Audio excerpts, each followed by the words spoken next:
பயப்படாதம்மா. என்கிட்ட திட்டு உதையெல்லாம் வாங்கிடக்கூடாது. பயப்படாதம்மா. என்கிட்ட திட்டு உதையெல்லாம் வாங்கிடக்கூடாது. செல்ல பொண்டாட்டி இல்லை. Friends, welcome to the channel. Request, please like, share, subscribe and support us. உங்கள் லைக், ஷேர், சப்ஸ்கிரைப் பண்ணுறதுக்கு உங்களுக்கு என்னங்க கஷ்டம்? ப்ளீஸ் தயவுசெய்து லைக், ஷேர், சப்ஸ்கிரைப். வீடியோ பாருங்கள், ரொம்ப நல்லா இருக்கும். புருஷன் பொண்டாட்டிக்குள்ள ஒரு சின்ன ஆர்குமெண்ட். ஏய் தச்சு, நீ டெலிவரி யூனிஃபார்ம் எங்கடி காணோம்? அதான் துவைக்க ஊற வச்சிருக்கேன்டா. ஊற வச்சிட்டியா? இப்போ நான் எதை போட்டு வேலைக்கு போறது? கத்தாதடா, வா. கேஸ் ஆஃப் பண்ணிட்டு வாடா டேய். வேறயா?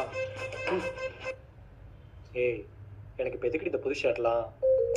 டேய், உன் பர்த்டே இல்ல, புது ட்ரெஸ் போடணும்ல. காசு இல்லாத டயத்தில் நீ எதுக்கு ஷர்ட்லாம் வாங்குற?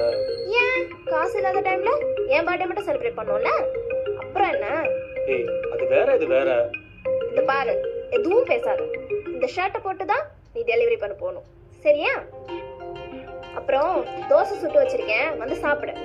அப்புறம் இந்த தோசை கருகிடுச்சு, எங்க அம்மா சமைச்ச மாதிரிலாம் வரல, அது இதெல்லாம் சொல்லிட்டு இருக்க கூடாது. சொல்ல மாட்டேன். என்ன சமைக்கிறேனோ அதுதான் உனக்கு நல்லா இருக்கும். சரிம்மா, சரிம்மா, சரிம்மா. பர்த்டே அதுமா, என்கிட்ட திட்டு அடிலாம் வாங்கிட கூடாது. ஓகே. குட்டு புருஷன்ல.